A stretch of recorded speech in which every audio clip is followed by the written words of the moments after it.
Check natin yung timbang. So what we have here is the Racing Boy Mags na para sa Sniper 155. Meow. Anas. Gamis. So bili tayo sa shop ng Pito. Ito pala yung may-ari, oh. Gastos.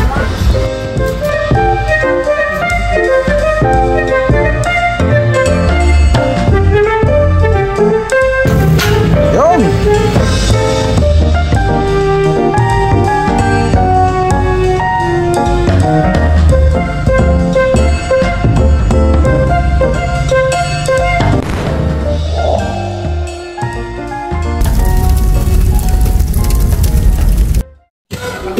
So what is up mga guys, mga lods? Ito, meron tayong Sniper 155. Ito yung Sniper 155 nung pinsan natin. So ano pa nga bang papakana natin? Siyempre, hindi tayo napipirme. Kailangan ng gastos. So what we have here is the Racing Boy Mags na para sa Sniper 155. Pwede to sa standard, pwede to sa R. So SP522 siya. Ayan. SP522. Then ang specs niya is sa front is 1.85 by 17. Then sa likod naman ay 2.5 by 17. Yamaha Y15JR or also known as Yamaha Sniper. Ang color nito is yan, gold. Gold siya. So tignan natin sa loob. Yay! Yay! Gold nga siya. Yan, ang specs nito is 2.5 by 17 then 1.85 by 17. So ito, most probably likod to. Check natin yung nasa likod. Meow. Angas. Gamis. Next naman is itong nasa harap. Ito yung 1.85 by 17. Ganda. Doon natin siya kakabit sa Sniper 155 ni Sam. Papakabit natin syempre kay Boss Fernan, ang ating official na tagakabit ng mga gulong natin. Let's go. So ito guys, titimbangin natin yung RB Mags ng SP522 pang sniper na nakabox, no? Mamaya titimbangin din natin yung stock mags na nakabox din para weight comparison lang naman tayo, no? Hindi din yung actual weight ng mags mismo kasi may box no? Weight comparison lang tayo kung ilan yung mababawas. Okay, let's go. Check natin yung timbang. 8.1 talaga. So yung unit nga pala niya na sniper dito is yung Power Gray, yung standard variant. So ito, kung mapapansin nyo dito, yung orange yung mags niya. So ang combination kasi nito is gray and orange lining. So yung specs pala ng mags ng Sniper 155 na to is sa harap meron tayong 1.85. Ayan, 1.85 yung lapad ng mags niya. Then 17 inch. Habang dito naman sa likod ay meron tayong 3.5 na lapad ng mags. Ayan, kung mapapansin nyo 3.5 siya, then rim 17 din. So in short guys, yung front mags same specs lang with the stock mags versus Racing Boy Mags. Samantalang sa likod ay meron lang 1 inch difference from stock mags to RB mags. Kasi from 3.5 magiging 2.5 na lang. You know, manager natin, bili na ng Pito. Kailangan ng Pito kasi walang libreng Pito yung mags. So bili tayo sa shop ng Pito. Ito pala yung may-ari, oh. Hey.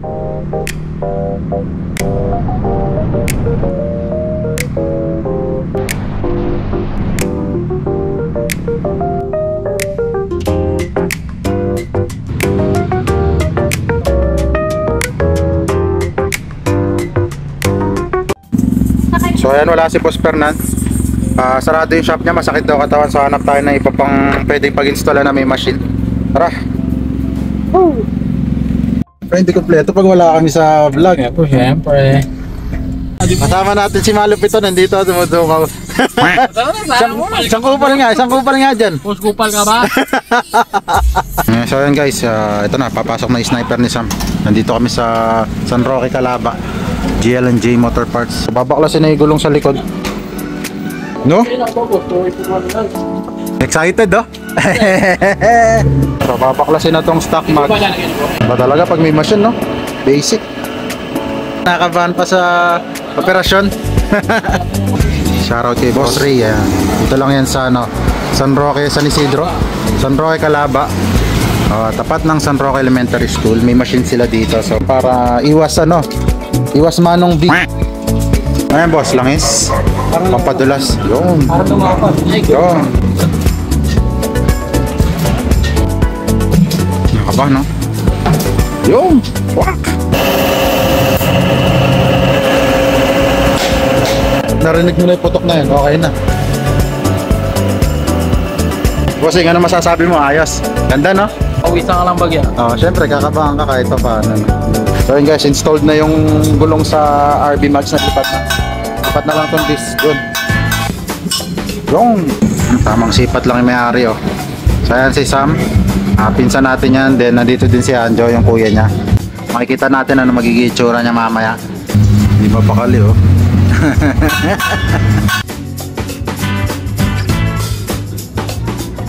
Hindi ka mapakali, oh. Kanina nasa harap, ngayon nasa likod na, oh.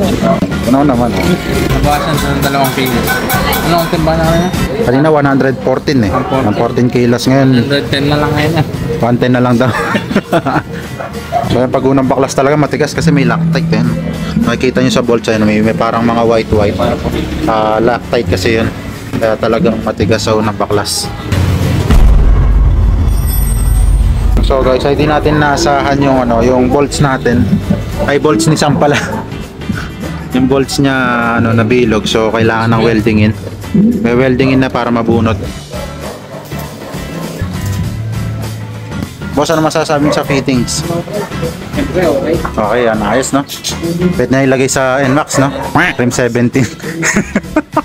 Napaklas na yung stock disc dun sa stock mags. Lilipat na lang dito sa RB5 ni Sniper 155. Hey! Ayos to, walang gulong, oh. Tapakan ko kaya? Wag. Ay, wag. Hihi ka, bangis.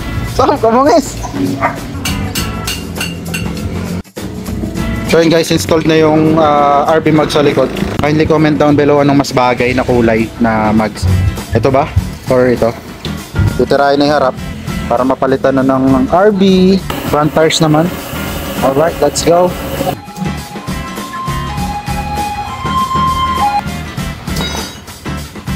Nakaubos pala ng lakas to eh.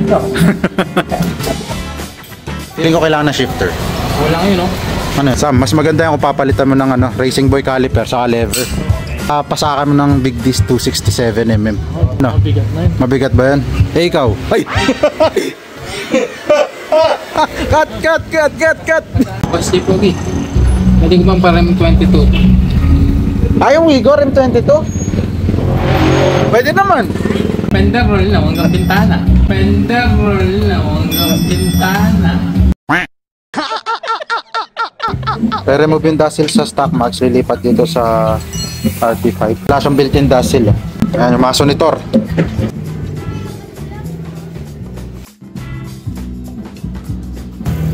Yung! Hey, bangis! Pogi. Pisilin ko? Ayan, pinisil ko na. Ay, iba ba yan? Pala ko siya ipipisilin ko eh. So yun guys, installed na yung RB5 ng Sniper 155 ni Sam. Alright, ayan, kaganda. Kindly comment down below anong reaction nyo sa bagong kulay ng kanyang mags. Ayos ba? So yun guys, nakayari na tayo. Nakapagpakabit na ng RB mags. Ngayon ito na yung stock mags. Same pa rin. Kung ano yung laman nung dati, ito pa rin yun. So titimbangin natin yung weight difference nya, no? Let's go! So yan, titimbangin na natin yung stock mags na nasa box din para weight comparison lang, no? Hindi siya actual weight talaga. Take note, weight comparison tayo, hindi tayo actual weight.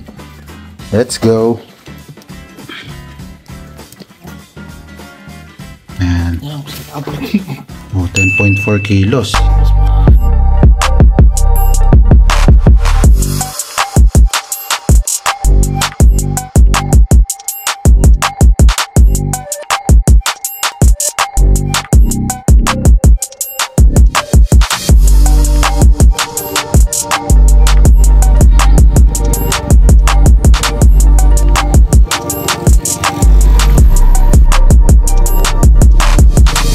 At kung bago ka pa lang sa aking video, don't forget to like and subscribe and hit the notification bell para updated kayo sa mga bago nating upload na videos.